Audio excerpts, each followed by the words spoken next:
Um, Thanks for joining later if you happen to be tuning in later. But as you know, we are the Honolulu Blues show. And with Nick here, he's back at it. Julius, as always, and myself, we're going to be talking the second half of the schedule. But before we get into it, we like to break things down, just kind of ease into it with a fun little question.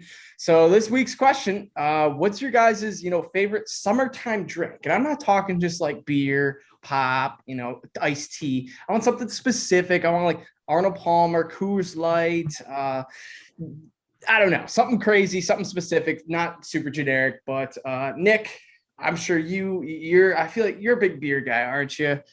I'm a big drinker. It can be beer, it can be liquor. You just seem like you like to taste, like you're. Yeah, I like to sample a lot of things. You know what I mean? That's what you see. I pick up that vibe on you. That's why this question kind of hits home perfect for me. Favorite 3 summer drinks, man. We're getting into like summer right now. I'm getting back from a 10-day vacation down in Tampa, Florida. I should call it Champa, Florida, really, because the champions down there. And they reminded me a lot wearing Lion stuff. They reminded me who was champions, but it was fun. Tampa was a good time. And I really got to taste I really got to get my taste of these summer drinks. Like they're fresh in my mind right now. And I'll start with number 3, which will be a beer, but it's a specific beer. When just hanging around outside in Tampa at a splash pad, you know what I mean? You're just at the ocean. You're just walking the river walk, a Corona. A Corona just hits home on summer, man. You got a little lime in there, a little lime zest. It's feeling good. Man, you feel like you're on a boat, even if you're not. I'm always down with a Corona. So that's my number 3 summer drink of choice. Number 2, we're going to get a little bit better than beer. Mai Tais are always delicious, nice and slushy. A daiquiri can be thrown in for a Mai Tai if you want to substitute. I prefer the Mai Tai, but anything slushy is keen for a hot summer day. It's just the top of the line, but that's not the best slushy drink. The best slushy drink and the best summer drink by far. They have a song not named after it, but sings about it. If you like pina coladas and dancing in the rain, then you'll like my number 1 drink for summer, which is a pina colada. And I had my fair share of those over this last week. Pineapple chunk thrown in. You eat that at the end. It's kind of like a Bloody Mary where you eat the olives at the end or the bacon, but it's a pineapple chunk and it's delicious. The drink goes down smooth, too smooth. So those are mine. Number 1 is pina colada, 2 Mai Tai, 3 Corona. Fair enough. All boozy drinks, Nick. For me, I think my number 1, I'm going to start, 1 to 3. 1 is just got to be classic, keep it simple, McDonald's Coke. McDonald's, you guys know, they have the superior Cokes out of all the fast food chains because they put, I guess a pound of sugar in that. And fun fact, I never knew that. And one day my waitress came in and she brought in like another McDonald's Coke to her coworker. And I was like, why did you just buy a Coke when we get free Coke as we work? And they're like, no, my God, McDonald's Coke's the best. It's so sweet, delicious. I'm like, no, it tastes the same. And as I've grown over the years, I've realized McDonald's Coke's actually a little bit different. It's pretty dang good. So I'm going to go McDonald's Coke number 1.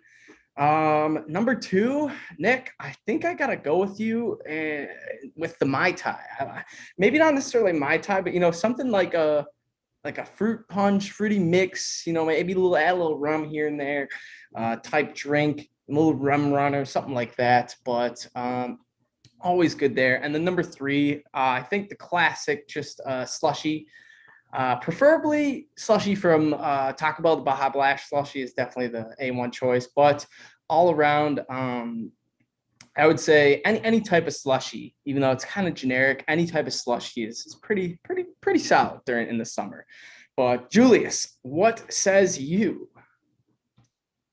This is pretty hard because I have a lot of favorites, but I mean, just on the spot, I think I gotta throw an ice cold Corona on there. I mean, it's like it's pretty, idealistic, just having a Corona on a beach somewhere, just relaxing. It's just a life. It's just a life.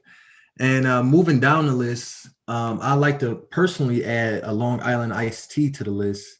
I drank a lot of those um, in my youthful summers, post high school, pre kid marriage and kids. But I enjoy quite a few Long Island iced teas.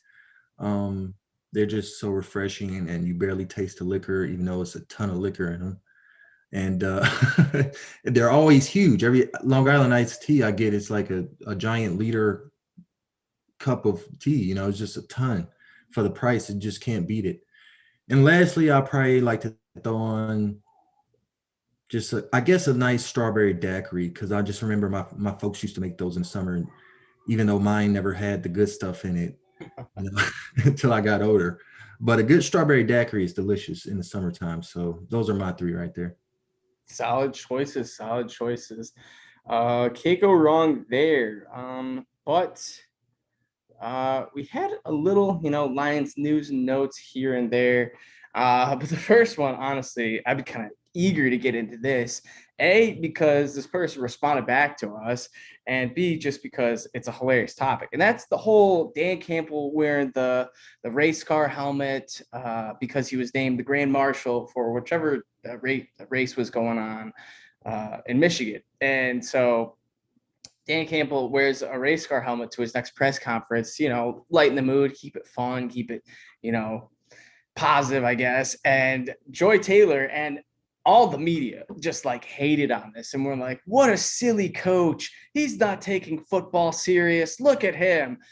And all the Lions fans are like, yeah, we love this guy. He's hilarious. This is awesome. A coach that gets us and the people. And I feel like all the fans were just getting riled up and loving it. And the media was just not having it. And I don't get why, because they saw what we went through with the whole Patricia era and how, serious and how seriously stupid it was. And that was a whole mess. Didn't work out. So let us have our fun. So Julius, I'm sure you saw all the comments. Joy Taylor actually, I don't know her exact comment back to us, but it was something like I commented, I said, like, speak for yourself. Lions fans love this. And she commented back that I'm a Dolphins fan. I watched Dan Campbell coach for a year. So I guess it's going to be interesting. I'm really just hoping he could prove everyone wrong. But Julius, what were some of your, first thoughts on this whole Dan Campbell fiasco? I mean, come on, man. I mean, it's really a non-story, right? But you have other teams, fans of other teams that want to hate on the Lions and Lions fans for any little silly thing. Now, sometimes we deserve that getting roasted, okay? Especially like that new hat design that came out that we posted that got devoured by pretty much every other team's Twitter. Oh, look, the Lions have an L on the hats.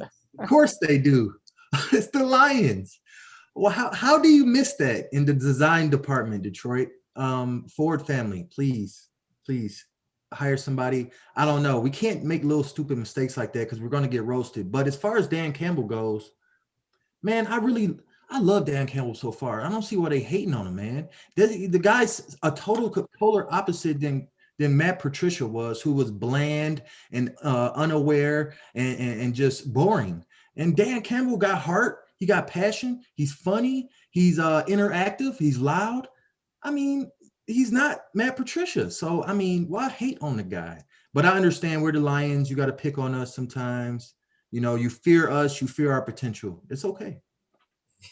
They know. I feel like, honestly, the media knows that, like, Detroit has a really strong fan base. And not so much that we're, we'll come at you, disrespect your team in that way, but just like in a sense that we will always have a massive group of fans that are just diehards that you can, rile up, poke the bear, and always get some sort of, clickbait or something out of them. So think that's what, the media was going for this, just because, you see the two sides of the story. It's like, why wouldn't Lions fans, want to complete 360 after seeing potentially the worst coach in franchise history go through the last couple of years? But Joy Taylor's exact quote on our tweet. So I said, Lions fans, love this. Speak for yourself. She goes, as a Dolphins fan, I actually can't speak for myself on this. Enjoy. So we will enjoy Miss Joy Taylor, and hopefully with the Lions, finish with I will say a beating the odds record, because we're set, I think, 5.5, and I think 6 games is very reasonable and very doable for the Lions, even though I might have them slated at 4 or 5 games. But Nick, quick thoughts on this. What do you got? Any thoughts? Yeah, before I jump into him, though, a couple things. First, foremost, earlier Julius was talking about his favorite drinks. He said he loved Long Island's before he had kids and had his wife. I doubt that very much. I guarantee there's a nice picture of a dad's sweet tea, adult sweet tea in the fridge in his house right now. I mean, it was always like a bar drink, though. It is. It was until you have 3 kids. I don't make it myself that often, so it was like always something I did when I went out, and I went out in those days. Yeah, it was a bar drink until you had 3 kids. Then you realized it was quickly a home drink. Next, I've proposed, instead, because it was the NFL that decided all these hats, right? That's how we got the L for Lions. I propose we should change the name to the Detroit Wildcats. So the next time this happens, we're the W's. You know what I mean? I saw that tweet, Nick, and I didn't get it at first, but that's a good one. It's a chess game, you know what I mean? Because this will all come back around, and in 50 years they'll do these hats again, but now we'll have W's. That'll be great. On to Campbell. Yeah, he obviously had the helmet out for the Grand Prix that was coming to Detroit, which is awesome that Detroit has had a Grand Prix. We've had it, I believe, on Belle Isle since like 2017, 2015, something like that. Outstanding for the city. It's an outstanding sport. If you don't watch it, I would try to get into it. If you don't like NASCAR, it's nothing like it. These guys are not just doing left turns. They are flipping through cities. It is nuts. It is crazy. Very fun to watch. And I love Dan Campbell's spirit. I love that he's embracing something that brings money and people to Detroit and tourists to Detroit. That's a great thing. And not even just that, but it gets people from the suburbs and from around Detroit downtown and to help, provide in that city. So I love that. And I love that he's helping it. And I love that he came out and said that he could care less about any media member, what they have to say about his antics or what he does. Just another reason why I'm fully on board. I'm running through walls for Dan Campbell. I'm all on board with it. I loved it. Love to hear it. I'm glad, there isn't any, big Lions, I guess, personnel or fans, that have come out and they're like, no, this is so childish and spoken down upon it, but don't need that.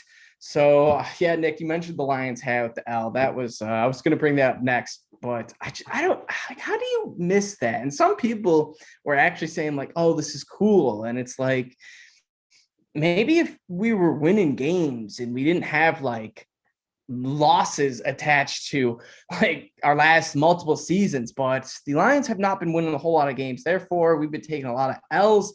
Therefore, putting a giant L on the top of your head is a recipe for disaster and a recipe for every other team to come at you. So I think the NFL did it like knowing that we're the only team that has an L. A letter L that started, and they probably looked at that and they were like, all right, what team is going to get an L, and can we even run this? And they're like, it's Detroit. Send it. Exactly. They deserve the L. And I truly think that they looked at it, they knew what they were doing. This was not just an accident. Exactly. At least one person's got to be like, hey, sir, this kind of looks like a major, like an elf, but nonetheless, we're not going to talk about that hat all this time. So let's move on to, yes, the Packers. Why I bring up the Packers? Aaron Rodgers, he skipped mandatory workouts. So I guess things are getting a little bit interesting now. And not just Aaron Rodgers, Davante Adams is also skipping mandatory workouts too. So Green Bay is starting to create some drama, some problems for themselves. Ultimately, I wouldn't be surprised if they both show up new contracts or not, one way or another. They're both, week 1 ready to go. But I still think there is a decent chance that Aaron Rodgers doesn't suit up week 1. We see some sort of trade, something happen before week 1. But I'm pretty sure Devontae Adams, I think they'll get a contract done with him, and I think he'll be back. But Julius, do you think Aaron Rodgers is going to continue this holdout for long, or do you think he's just trying to get a contract extension, or what? I don't know really what's going on. It seemed like he in his feelings. It happens to the best of us. We get in our feelings all the time. It's a normal life process. Aaron Rodgers, he's a competitive guy. And Lions fans, we know this because the last 10 years, he been willing the Packers to victories over the Lions through hell or high water or through the refs for pretty much over the last decade and a half now. So it wouldn't hurt us to see him go elsewhere, and the Packers would pretty much become the Bears. They would become the Bears because they have an unproven quarterback who they're putting all their hopes and dreams on. And then you have the Lions who's putting a somewhat veteran quarterback we're putting all our hopes and dreams on, but we're not even putting our hopes and dreams on Jared Goff. So it's not even comparable. I attest. Aaron Rodgers. I honestly think it's really a good chance that he's gonna play for the Packers in the fall. I think this is this has the potential. It's just too much. I don't think the Packers want to get rid of him because they would have already traded him. They would have already traded him. They would have already been like, all right, this is too much. He causing too much drama. Get rid of him. But they haven't. They still got Devontae Adams at practice talking about, oh, that's my boy. I don't want him to leave. I got his back always. When you got players calling him out in practice like that, I mean, it's a lot of pressure for both sides. So I think there's a good chance he plays, but I would not be mad if he doesn't. Exactly. Nick, I assume you're pretty confident that Rodgers will be back there, but have you swayed a bit? I'm on mute. I have not. I have not swayed at all. Aaron Rodgers will be a Green Bay Packer this year. I do think next year it'll be different. I think Aaron Rodgers will sit out a lot of time, and there'll be a lot of pressure on Green Bay. But ultimately, I do not think anything gets resolved. I think Aaron Rodgers is back. And I think next year when his dead cap goes down, I believe like in half or in like a third to like 2/3 of what it is right now, then the potential is going to be there. We'll see him finish out his career elsewhere. But for now, Jordan Love will continue to sit on the bench.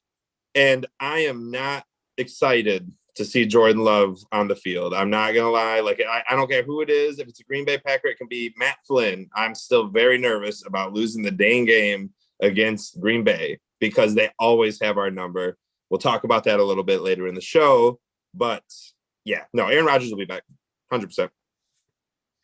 Yeah, maybe 99, but yeah, I think he will be back. I think it's more of like it's inevitable. That was the word I was looking for. Cannot figure that out. But all right, so let's move on back to the Lions. Was that Nick? No, I was gonna say I am inevitable, but then you kept talking.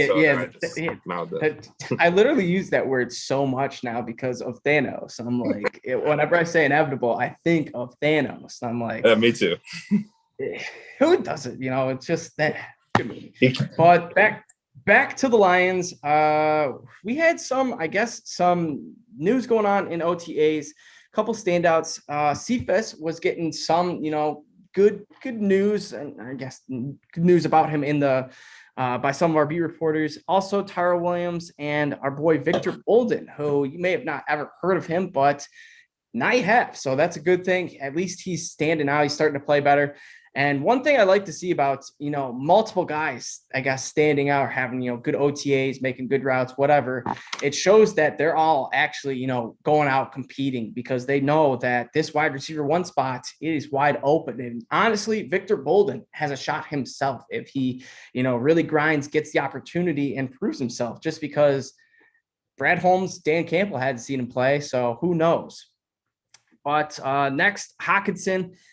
He was on, I believe, Good Morning Football this morning, I want to say, and he was talking up our boy Jared Goff a lot, which I love to hear. He was saying he's the greatest quarterback of all. No, he didn't say that, but would have been cool. He did say Goff was a good quarterback, had a great arm, was, developing some chemistry with him. He had thrown or caught passes from him in California. So they have, had a little bit, time together, which is good to, at least their first meeting wasn't just, in Lions uniform. So That's good on that side. Nick, Julius, you guys got any comments on the receivers or Hawk? I love to see these receivers getting some love early because we're going to need them to step up very big this year. There is a lot of question marks surrounding that position group, probably the most question marks around any position group that the Detroit Lions have. So it's nice to see like Bolden, a name you haven't heard of, like you mentioned, Adam, get some recognition. Cephas step up after maybe a not so great week 1. He really improved week 2. A lot of this is from beat writers, so that's kind of all we have to go off of. We can't see it ourselves, but I like it. I like that these receivers are getting recognition. I'm not too happy that my favorite wide receiver hasn't been named in any of these reports yet, but I'm still waiting. We got a long off season to go. Who are you waiting for? I actually can't remember his name right now. What is it? I was talking him up. Jonathan Adams Jr. There we go, right? Yeah. I picked him up in every fantasy league, Nick. So if this dude stands out, not only am I going to be like happy he's a Lion, but I'm going to be so happy that you told me to pick him up on all my fantasy teams because no one's heard of this guy and it'll be a double whammy. But Julius, thoughts? I mean, just from the early indications of camp, it's a lot of promising stuff, but there always is when it's this early. You know, you're not going to hear a lot of the bad stuff yet, you know, until we get deeper into training camp in the preseason. But it is good to hear. And I've been trying to, you know, keep track of it all.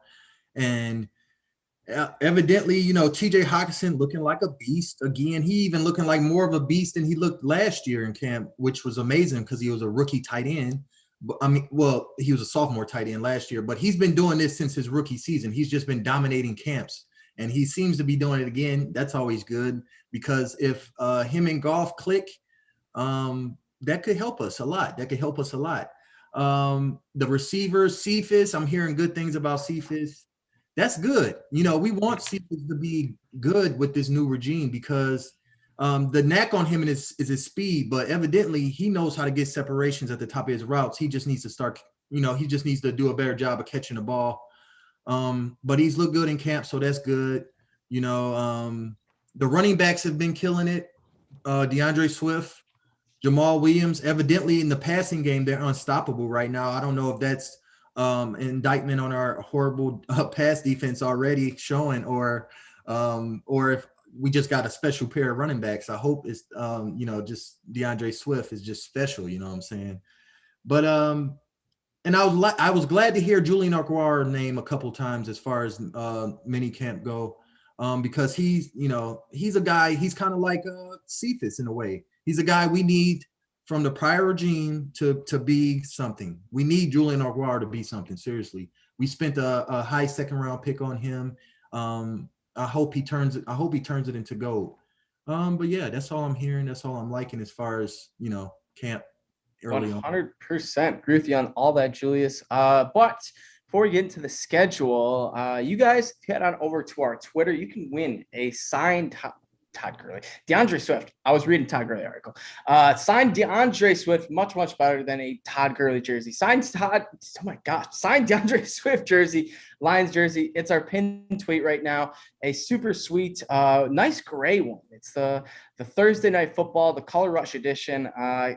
Don't want to miss out on a chance. We'll be doing that giveaway week 1 at the end of the game. You guys, all you have to do is subscribe to the podcast, and that's about it. So head on over to our Twitter, Honolulu Blues _ to see what's up there. But Lions, man, we all have them going 2-6 heading into our bye. I think it was kind of interesting that we all had pretty much the Lions winning 2 different games, except for me and Julius agreed on, I mentioned this last podcast, was the Bears game. I want to say week 4, me and Julius both had the Bears winning, or the Lions beating the Bears, and Nick, you had us losing, and then your 2 wins were you had us winning week 1 against the 49ers, which I could see, and then week 7 against the Rams, against Matthew Stafford, which would be that'd be a cool one. And then Julius, you had the Bears week 4 and the Eagles right before the bye, and I had the Bears week 4 and the Bengals week 6. So all in all, I think anything could happen in those first 8 games.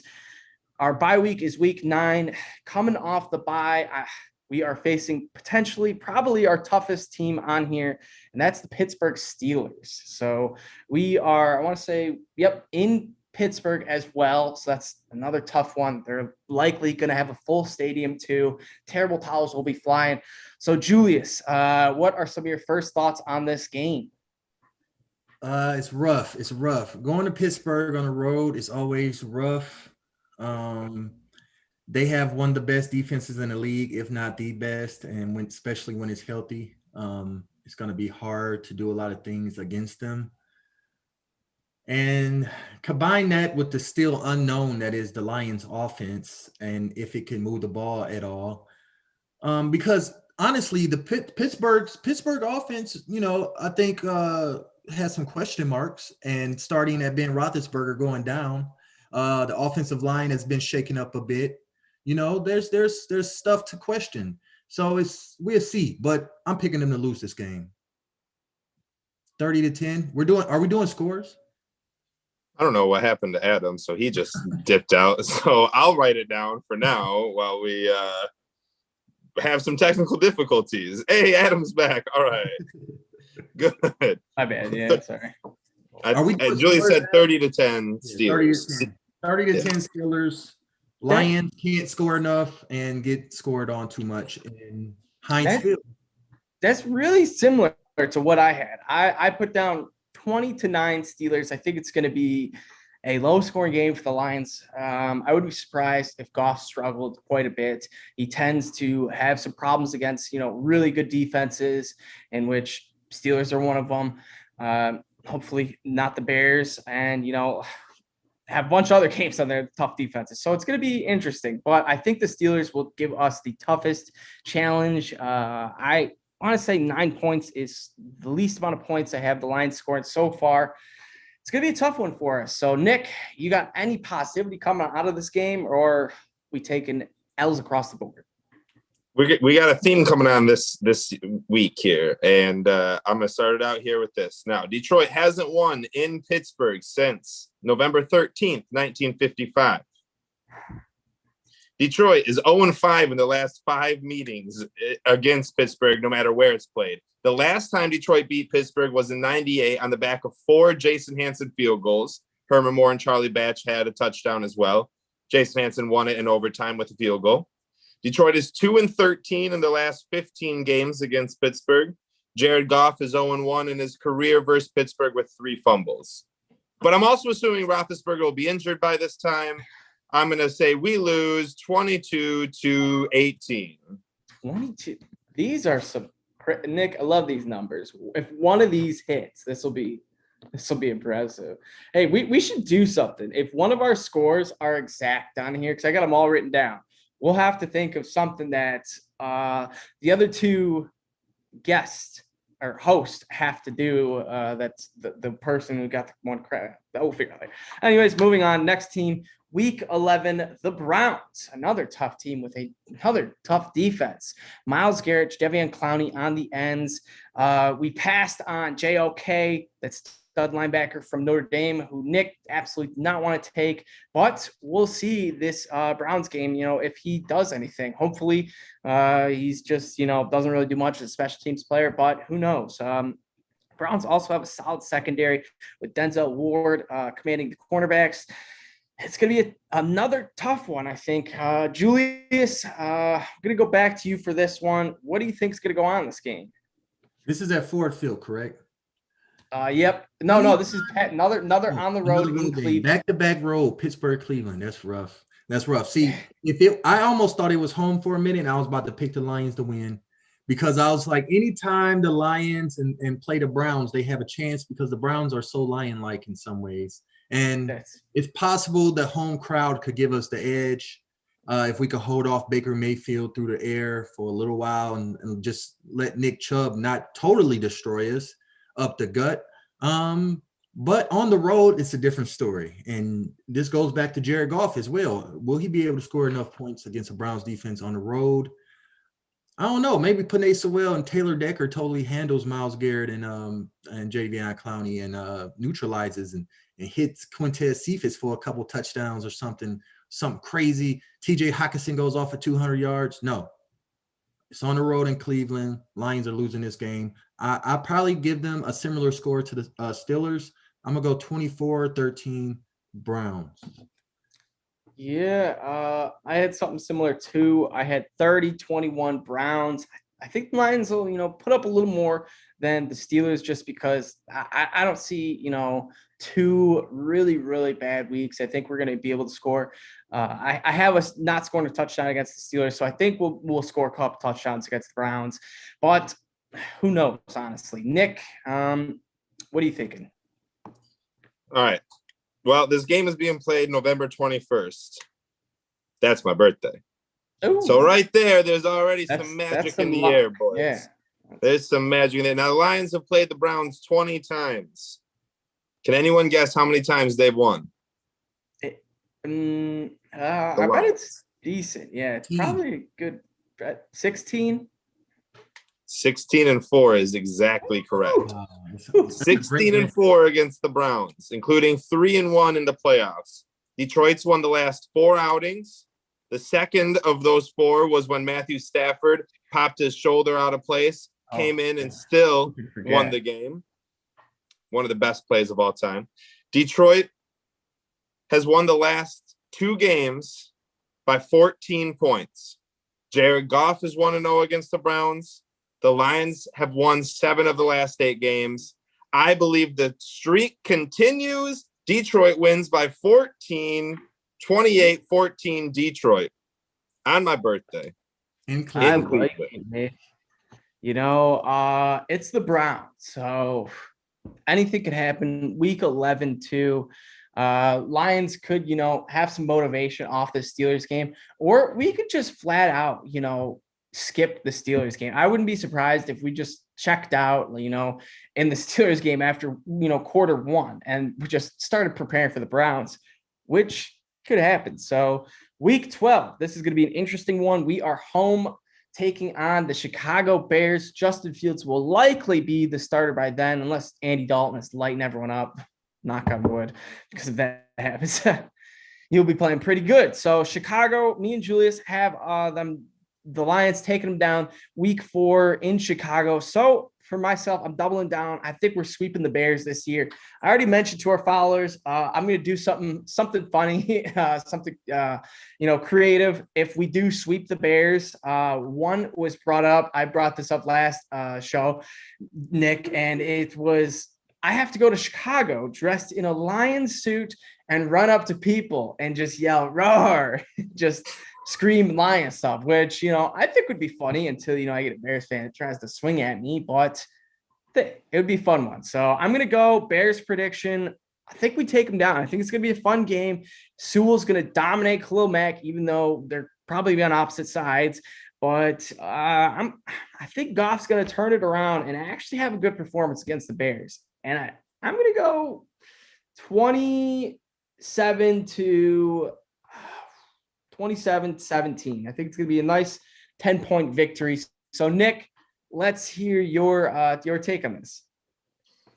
Can't you guys smell that Thanksgiving dinner already? Like, I can smell it. I feel like it's been cooking. Turkey's been roasting since 4 a.m, just sauteing in its own butter and fat. Mashed potatoes, mac and cheese, everything just out. Green bean casserole. You sit down. The Lions are playing the Bears yet again. Yet again, the Lions and the Bears face off on our beloved Thanksgiving tradition, I guess I'll say. Lions are 75-102 with 5 ties all time against the Bears. Not great. That's dating all the way back to when the Lions were the Portsmouth Spartans, as we talked about on another podcast. Detroit has lost 5 of the last 6 games, but Detroit won the last game that they played last year. I do have them losing the first game this year. The Lions went 9 out of 10, and then the Bears went 5 out of 5. This rivalry goes like in streaks, right? It goes in streaks. And the Lions got the last win. The Bears won earlier in this season that we're predicting. And I think a streak is going to start with this right here. Goff is 2-1 against the Bears, 2-0 in his last 2 against the Bears. We're going to have a winning streak now, along with a new streak against the Bears. Give me 2 straight wins for the Lions. I'll take the Lions with a victory on Thanksgiving, solidly 31-27. That's what I like to hear, because I know what Julius is going to be saying. So 31-27, Nick. You also have the Lions putting up a respectable amount of points against, probably a decent Bears defense. So Julius, do you have the Lions scoring over 27? Yes. Ooh, all right. Let's hear it. Listen. This is a game at the Bears on Thanksgiving. The house gonna be packed in the D, and I'm coming home and I'm gonna be at the game. That I can promise you. I will guarantee be at this game, and I fully expect the Lions to gather around the crowd and take this one home, per se. Take it home. Like, just totally feed off Detroit energy and submit Justin Fields into the ground. If it's Justin Fields, it might be Andy Dalton, which would be even better, in my opinion. But I'm picking the Lions to win this game 40-27. They give up some points, but Jared Goff is going to go off on them. Jared Goff is going to go off on him, and this would be the game that Penei Sewell really makes his mark. This is what I'm predicting. Bears Thanksgiving, Penei Sewell breakout game. Man, I hope so.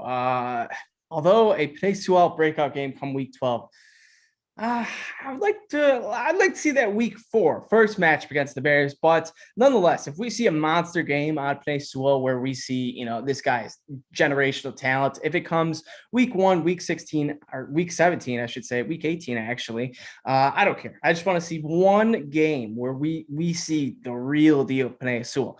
So on to the Vikings. Another home game. Lions have an interesting schedule where we kind of play a pattern of, 2 away, 2 home, 1 away, 1 home, 2 away, on and off. Anyways, back to the Vikings. We are home. Typical Sunday game. I had us losing to the Vikings in week 1. We all had us losing to the Vikings week 1. So week 2 in Ford Field. Will that be different? I'm going to need a minute to think about this. So, Julius, what are some of your thoughts? You think Dalvin Cook's going to, destroy us again as he did our most recent matchup with the Vikings? Or do you think, we'll be able to hold our ground? See, this is the problem with picking these games in June, is that as far as I'm concerned, until I see otherwise, the Lions are going to get gutted by Dalvin Cook every time they see him. Because from what I've seen in the Patricia era of just getting cooked by elite running backs, specifically Dalvin Cook, and Kirk Cousins play action, also unstoppable until I see the Lions defense stop it. So, I mean, I honestly think, I know a lot of Vikings fans, y'all pretty, y'all kind of forgotten a little bit in the division. I think they're a dark horse in this division. I think they are a dark horse to win this division. I think I said this a few times. All the draft capital they've amassed the last few years, including this season, they just got a good depth on the roster, and they're developing their secondary, which was pretty broken. Vikings win this game at home in Ford Field. Dalvin Cook goes off. Vikings 23, Lions 10. Until I see the Lions defense otherwise, I'm not going to respect it. That's why I just gave up so many points to them for the Bears, even though they won, because I got to see this defense. I just got to see it.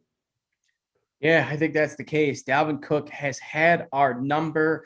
I will say, any stud running back has had our number. That's one thing I will really be looking to see, that if Aaron Glenn can change, or Dan Campbell, can change, because honestly, seeing a running back go off for like 150, 200 is if not just as bad as a quarterback throwing for like 400. So it's a tough blow. It's something that you don't want to see, your team lose week in, week out to, just one player essentially.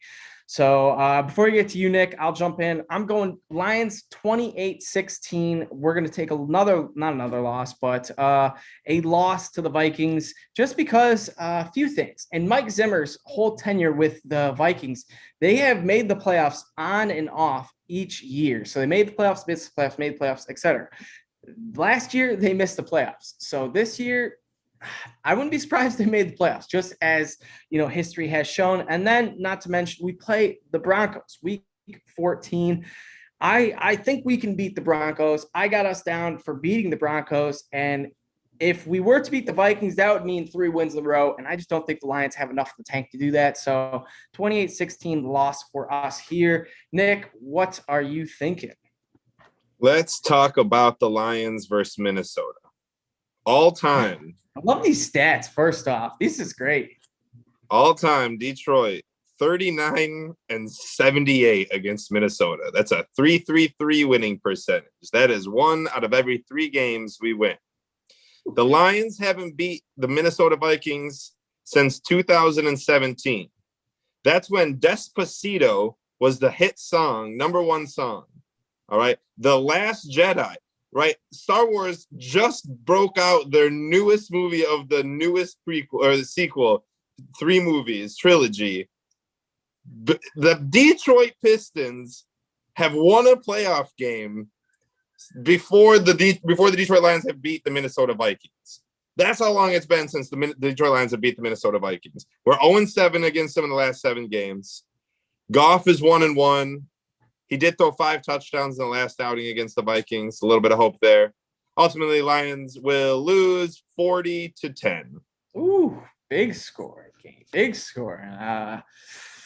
Hopefully, it's not the case, but who knows with this Dalvin Cook madness going on. But then again, week 13, Dalvin Cook has been a bit fragile. Never know. He might not even be there. So that would honestly change my whole perspective of this game. But I will say, even if Cook was out, I still think Vikings could probably get it done.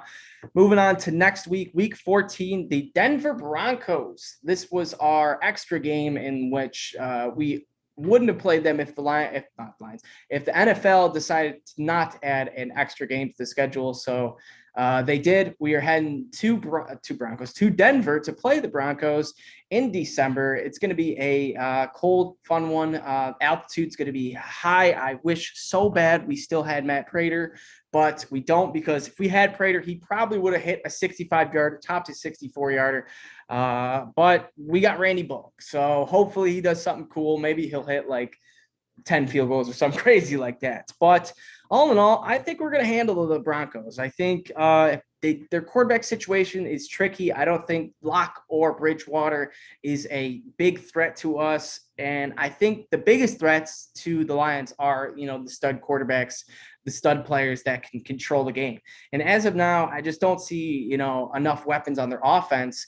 If it's Judy, Fant, Javonte Williams, Melvin Gordon, whoever, I don't see enough of that, to be able to beat the Lions. So I'm going to go 26. I think we're going to kick a lot of field goals this game, 26-17. It'll be relatively close, but I think Lions will pull away with a victory here.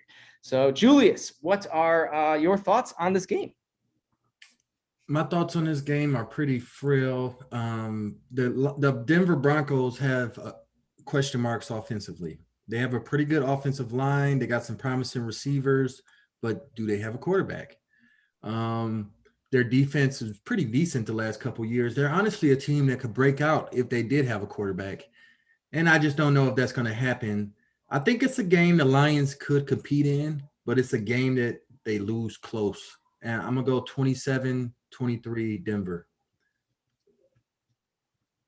Yeah, I think I wouldn't be surprised. Julius, you said a close game, and although I have us winning by 9, I would not be surprised if the Lions lost, 17-16 on a game-winning field goal by I forget who their kicker is, McManus, I want to say. But anyways, they got a decent kicker out there. Wouldn't be surprised if, we lost on some sort of last-minute thing where just our defense, come week 14, we were already eliminated from playoffs, and, we weren't really trying to get another win or whatever. But, Nick, what are you feeling for this game? Denver, Detroit, let's go over some stats because we got them for everybody. 5-8 all-time against Denver. 2-2 in the last 4 outings. Lions won in 07 in 2011. 49. Or wait. Am I looking at 49ers? Why am I looking at 49ers? No, Denver. Denver won. Yes, I was like, I in think we played 15-19. I don't know what I was just saying there. I don't know. I did write down 49ers, but definitely don't know why I did. Lions won in 07-11. Broncos won in 15-19. 3 wins in a row is the most that any franchise has had against one another. Goff is 1-0, and I like the Broncos. I don't think we're going to be able to win this game. We're going to be in Denver. It's going to be a little tough. I do like that, Adam, you just predicted 8 field goals for Randy Bullock after you jokingly said he might get 10. If he gets 8 field goals, I'll be ecstatic, and I'll be so happy that you predicted this in June, because that would be outstanding. He's like, yeah, I think we're going to get 26 points, a lot of field goals. I was like, shoot, how many is there? What did you say? 20, whatever it was. Anyways, Broncos win like 21-17. Closer game. I don't believe in anyone's offense. I just don't believe in our defense more than theirs. Yeah, I don't think it's going to be either way. I think it'll be a fun watch. That's what I will say for sure. This Denver game will be a game where we'll be in it. We'll be rooting until the very end. But moving on, we face the Cardinals once again. It seems like we literally face the Cardinals every year, and honestly, I think we have like the last 4 or 5 years. I want to say we've played the Cardinals 4 out of the last 5 years, something crazy like that. But we're very familiar with Arizona. This time, we take on Arizona, I believe, in Detroit. Yes, in Detroit. I guess that's good. We did beat them last year. A surprise win. That was one of our, momentum victories. We took down the Cardinals, who are a respectable team, but now going into year 3 of Kyler Murray, year 2 of the Murray-Hopkins tandem, and they have just been, adding more and more weapons. They had AJ Green, Rondell Moore. It's gonna be a fun game to watch. There's gonna be a lot of playmakers. I think we're gonna see a lot of cool plays in this game. But ultimately, I think the Cardinals offense, the air raid, the Cliff Kingsbury offense will just be too much for us. I'm gonna go 27 to probably like, I want to say the Lions will compete.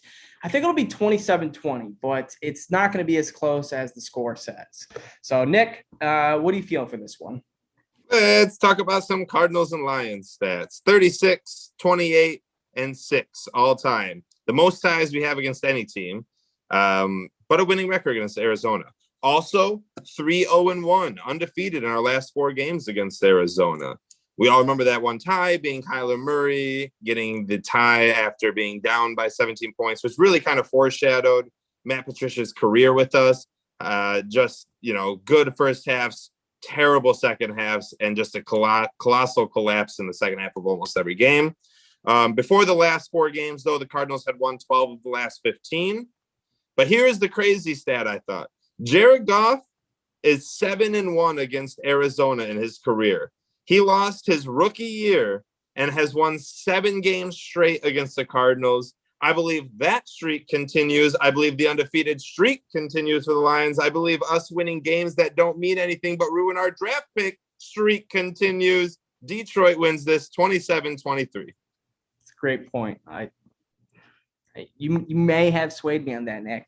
And I will say, I don't even want to bring this up again, but have to, as Lions fans, had we have lost that game, we would have had Chase Young, because we ended up, losing to Washington as well. They would have, we would have owned the tiebreaker on them having the number 2 overall pick in Chase Young, but we don't need him. We got our boy Jeff Okudah, the better OSU player, who's going to show up year 2 the most. So, Julius, Cardinals game, me and Nick are split. What side are you taking? This is the first game that Nick swayed me with the numbers. Nick, he's always good for one. I love the way you're incorporating these records and stuff. And this is the thing too. We just got Jared Goff, so all this is new. I didn't know that he was that good against Arizona, because I didn't follow the Rams. I didn't follow Jared Goff's career. But now that you tell me that, and looking at Arizona's roster and looking at that game, this could be a game the Lions win late in the season, start to show some momentum moving forward, which I think they're due. I think they're going to come hot later in the season once the coaching staff gets their ground into them. But, hey, Lions 21, Cardinals 17. Thanks, Nick. Yeah, Nick. I won't change, but this is one of those games where I'm going to look back and be like, dang it, Nick, you were right. So all valid points right there. Wait, Julius, what'd you say again? I'd say 26, 16? 21-17 Lions. 21, 17. All right. All right, moving on. Week 16, we take on the Falcons, and good news, no Julio Jones. So honestly, that I think is going to sway me into the victory zone. I think we could take down the Falcons. This offense, it's not the best. If they would have had a healthy Julio Jones, I'm pretty confident their offense would have been too much for us, even if we came out, or if they had a massive lead and blew most of it. But ultimately, I think it's going to be a tough one. It's not going to be an easy win. I think it's going to be another high score. We're going to see a lot of touchdowns. I'm going to go a 35-31 Lions victory. Goff is going to have his big, I think this is going to be Goff's, big 350 to 400 yard, big game he always has. He's always, I should say always, I haven't looked at all stats, but he's usually good for one of those big games, despite, being a mid 200 to, low 300 thrower. But 35-31 Lions take this victory. Nick, we're going to go back to you on this one. You're making these great points. I'm going to see if you could sway Julius again. I don't think I'm going to be able to with this one, though. I will say some interesting stats. The Lions have won 25 of the 38 games they've played against Atlanta, 25-13, a phenomenal record, nearly 2 wins to every loss. So that's outstanding. They've won 2 of the last 3. Obviously, we saw Todd Gurley kind of give us that victory last year, but it's a victory nonetheless. It didn't matter, as Adam has pointed out before, if you watch our show. Just a great, fun victory. I believe it was Stafford with 11 seconds to go, and him and Hawkinson end up doing it. Stafford just did normal Stafford things there. So it was a fun game regardless, and that gave us 2 of the last 3 victories. Lions won the first 9 games against Atlanta, for anyone who's interested, for a really random stat, from 66 to 76. Just some stats.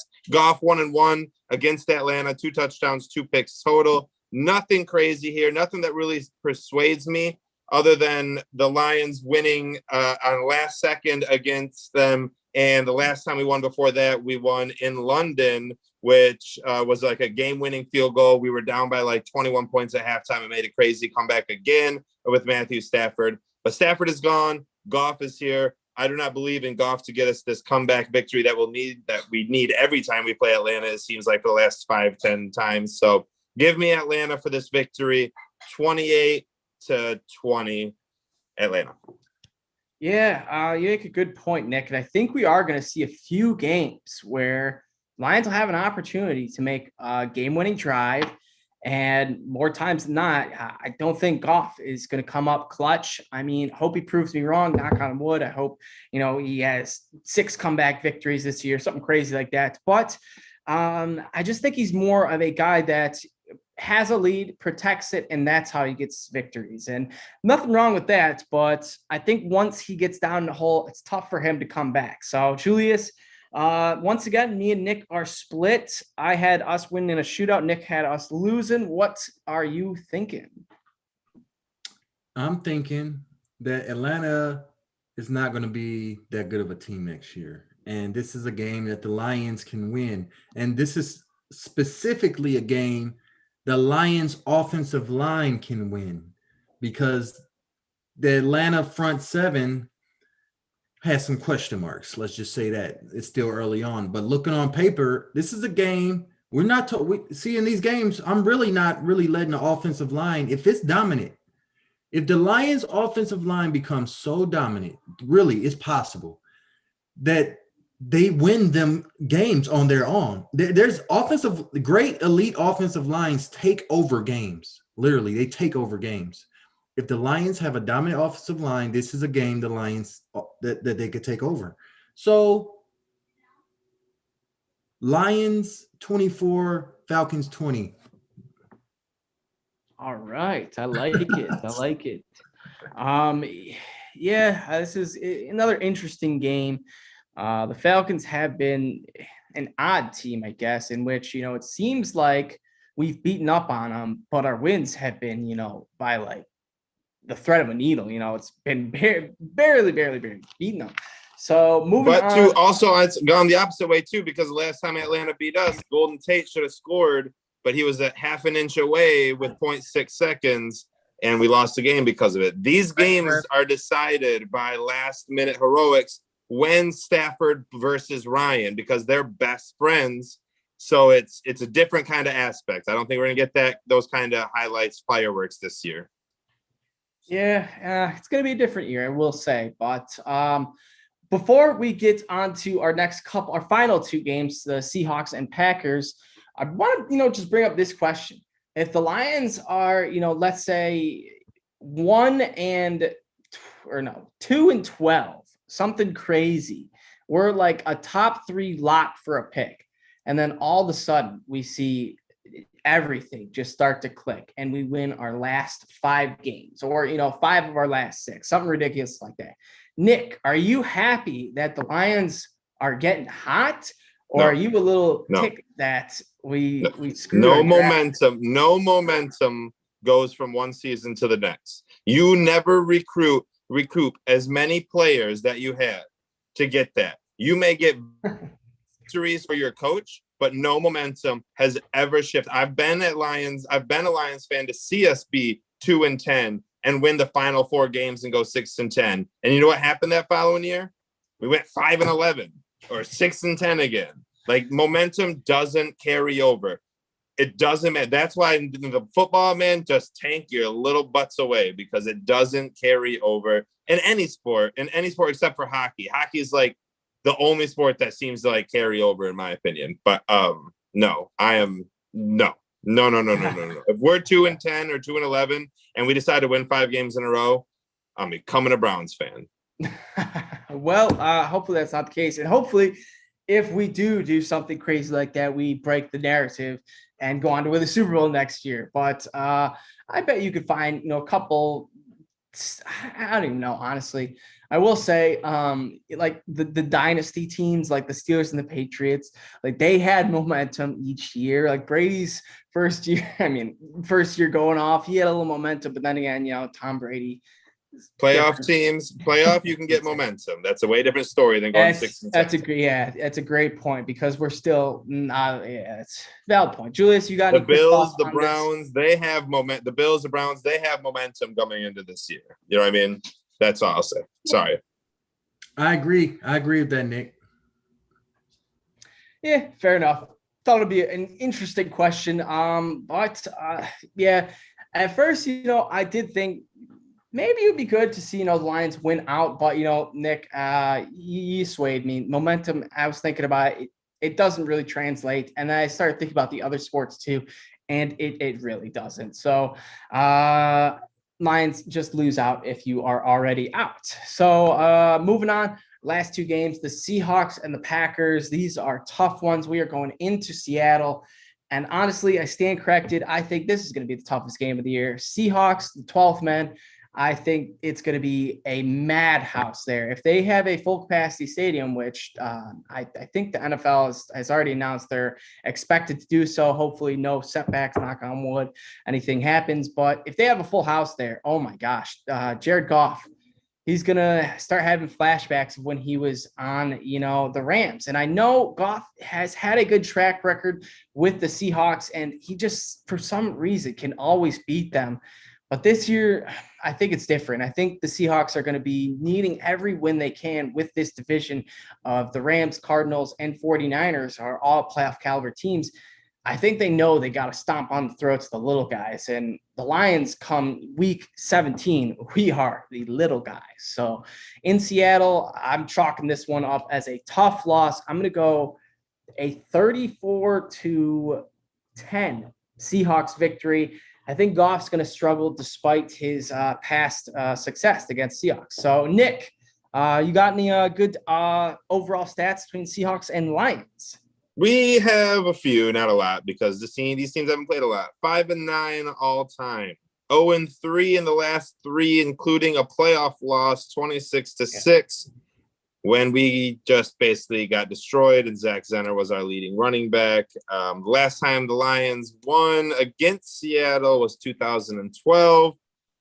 Jared Goff is 5-4 all time, but has won 5 of his last 7 against Seattle. None of this matters. The Lions will get their butt whooped as long as Russell Wilson is on that field. I'm going Seattle 32, Detroit 22. Like it. The twos will be flying in this one. 22. Julius, you got any type of different story with the Lions, or are you feeling a blowout as well?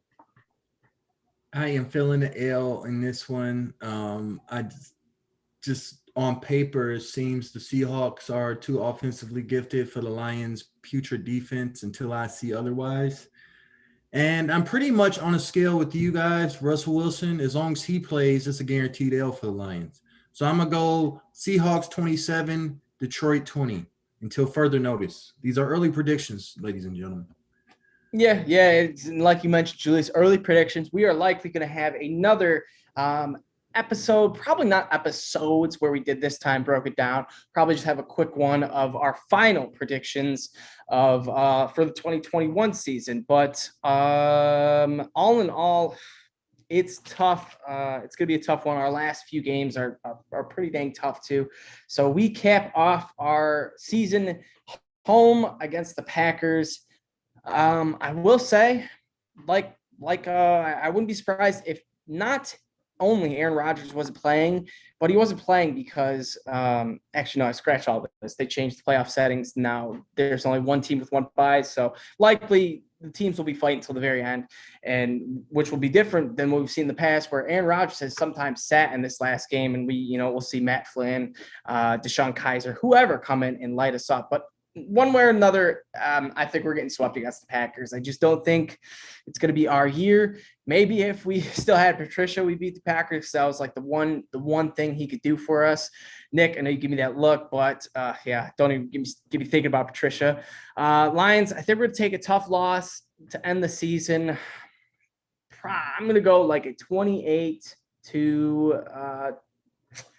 28-17, just a simple, Green Bay whooping against us. I think the Lions might get some points late on to make it look closer than it seems. But Nick, we've been going back to you, so let's keep the trend going. What are you thinking? First week 18 game of the Detroit Lions history. Kind of cool. It's pretty, we're watching history. It's kind of interesting. We got Green Bay.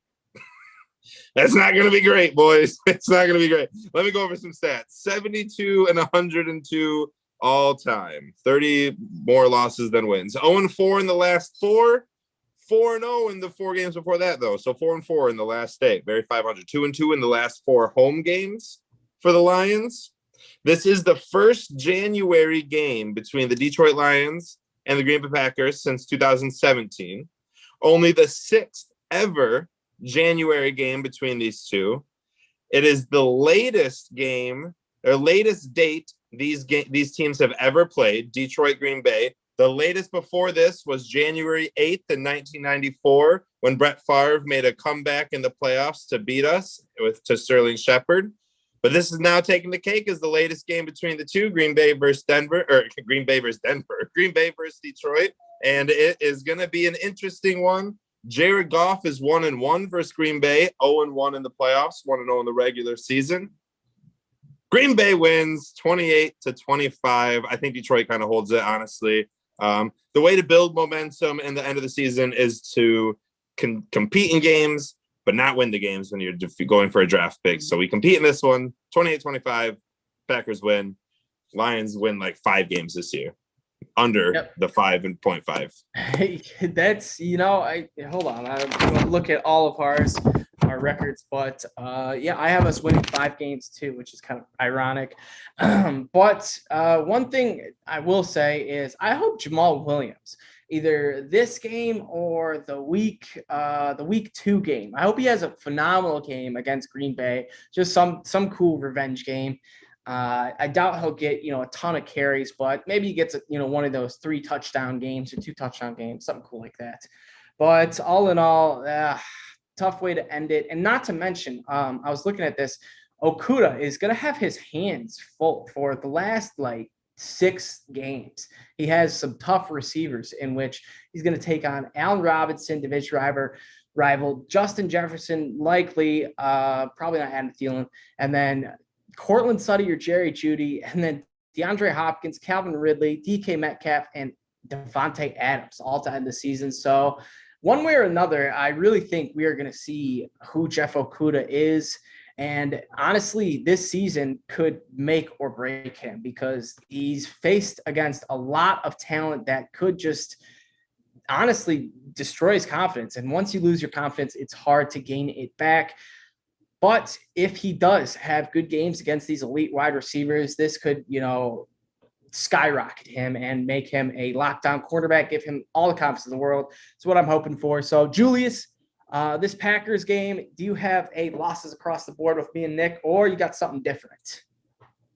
And if Okuda becomes that lockdown corner, we're going to be paying him $100 million. So let's look forward to that. But Green Bay, Detroit, week 18 is so weird to say.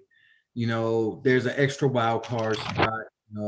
We don't even know what it's really going to look like, okay? We could all be wrong. They could be vying for something in this game. Oh, let me shut up. The Lions defense is going to get murdered by Aaron Rodgers.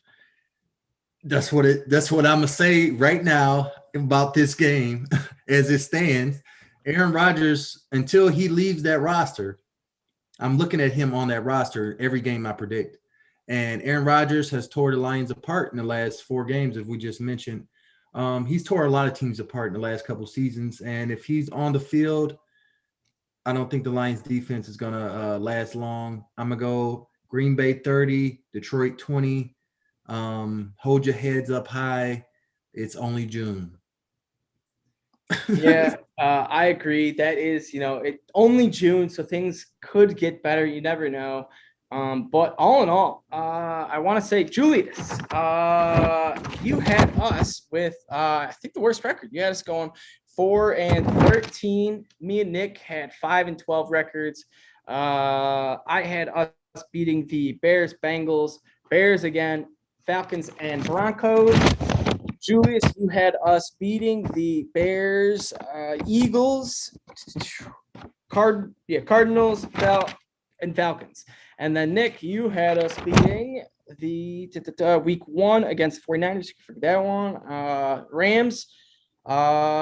You're loving that NFC West. You think, Nick, we're going for the clean sweep against the NFC West. So that would be cool.